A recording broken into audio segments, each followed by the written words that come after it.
Well, next box.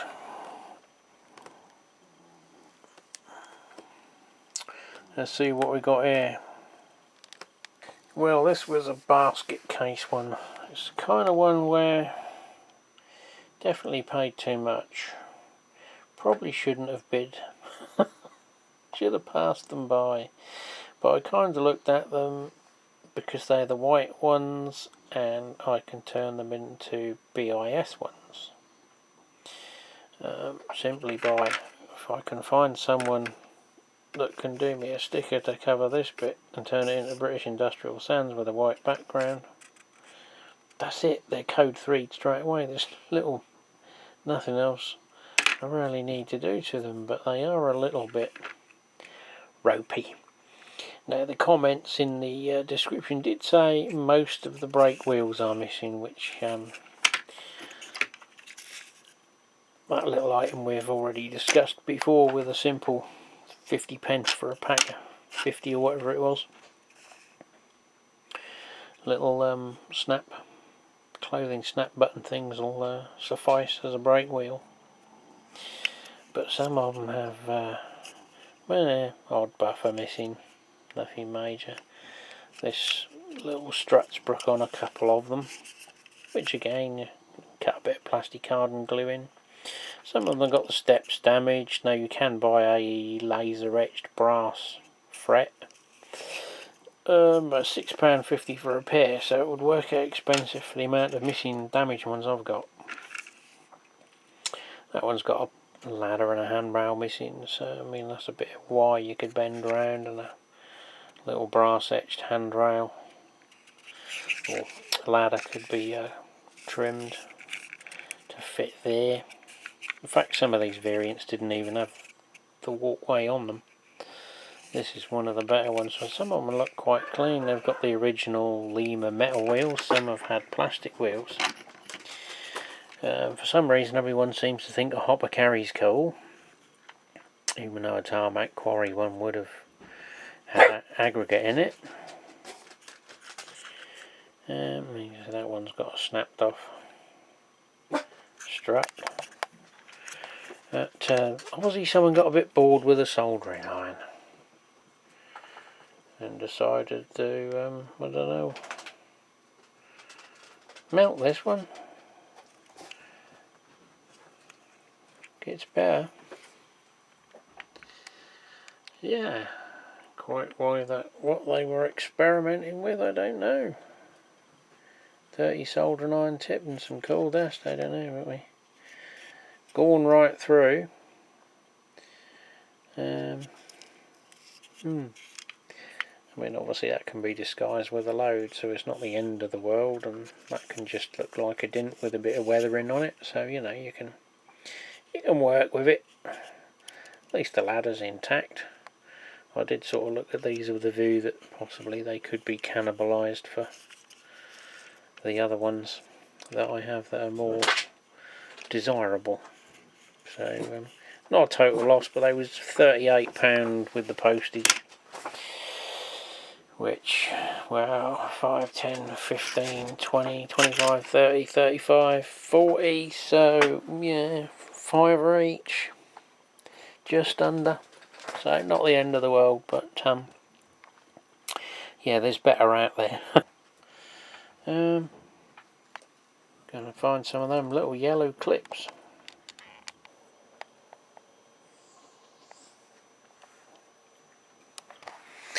Yep, I've been bargain hunting again. An even better bargain when you save yourself a chunk of money as opposed to paying full RRP for a DCC sound. They are obviously, again, the old model, old stock, both sound fitted, and both under 150 quid shipped. So let's have a look. So we have a cool sector with factory sound, and excuse the camera work, and an engineer's grey, which was the one I was searching for as an alternative to the Dutch livery, a while back, and the only place I could find had 6 in stock but didn't have any stock. Don't know why.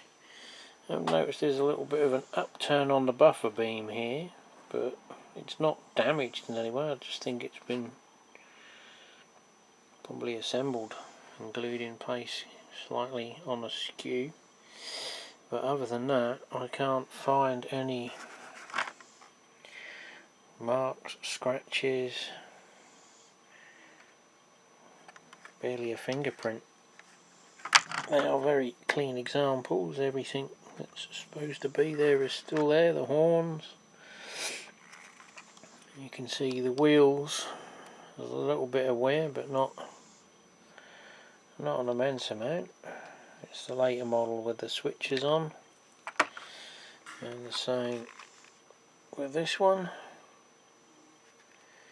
And again, it's been used but not done a whole heap of work. There's not that sort of scored in line that you get from the track contact. And again, very clean, intact. The little antennas are still there, which normally are a bit open to damage. So yeah, very pleased with them. I'm still eluding a petroleum sector one, but you know, it's a fishing game, isn't it? You gotta wait for the right one to come along.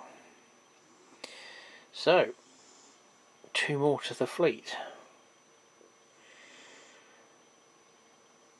I think they're a better investment than the 300 quid I spent on a bloody Hornby anyway.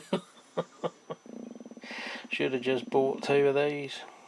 Well, just got a postie early delivery before AM or PM. As you can tell by the manufacturer's name there, it's clearly not going to be an English locomotive today. It's another sound fitted locomotive. Literally just got it out of the box and picked the camera up. It was cheaper than a British locomotive. Same supplier as I've bought the last 2 from.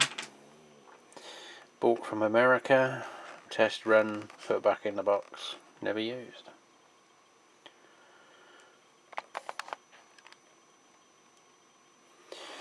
And this one, for the aficionados, is an ES44.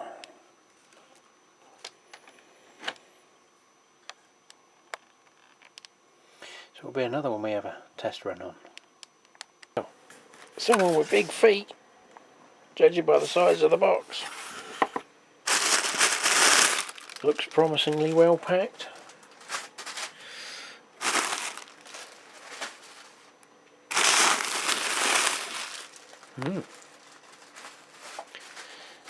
A little more hopeful than I usually am when I see an eBay box.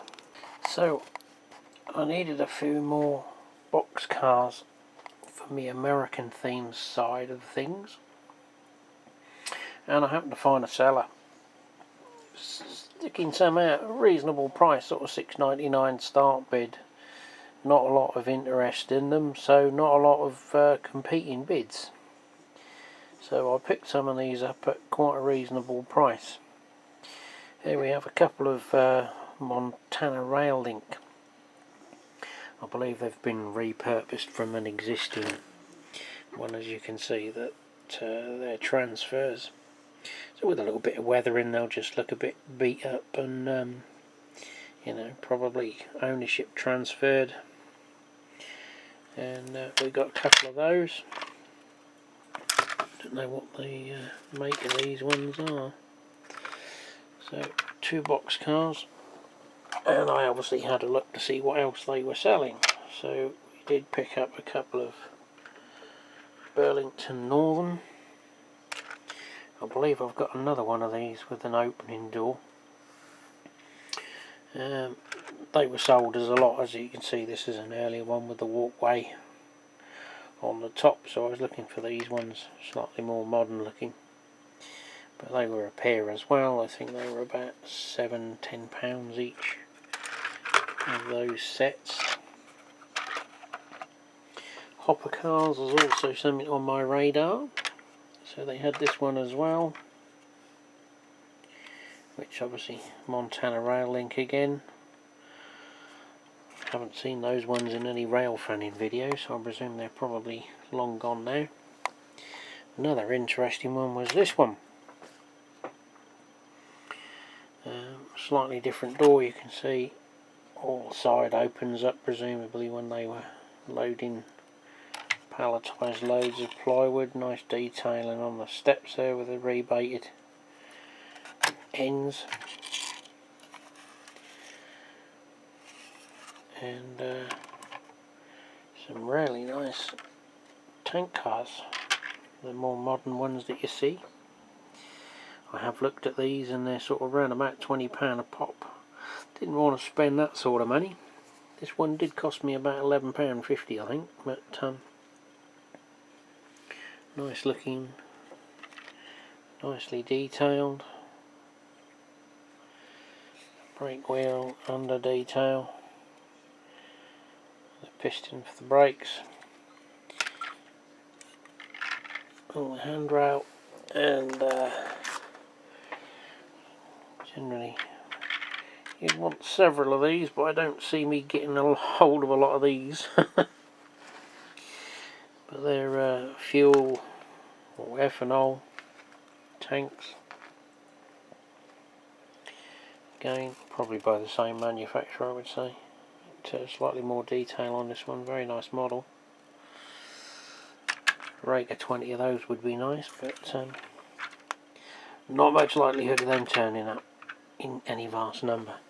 And one other one was a Norfolk and Southern gondola, rather a small one for American standards, but I suppose it was an earlier time period. But talking to gondolas, we'll go to something similar but British and a little bit higher sided. Well, this is what you call a cautious packer. Everyone individually wrapped. So it's like pass the parcel now. Black shrink wrap underneath, bubble wrap, cardboard, wagon. We'll be back shortly. So it was 5 Lima PTAs, ARC all type. Insides have been painted silver to sort of simulate the wear of the paint when the ore's being emptied, or the aggregates in this case. So they will go with some more. I've got the ARCs and the Yeoman ones. Apparently the Yeoman 59 from Dapol are pending anytime soon. They're on the water in a container ship somewhere. So I bought these just to sort of finish off my ore rake for a 59. And then I've got the iron ore ones, which will just be on a train going through a random scene or coming back or going to some unknown foundry somewhere.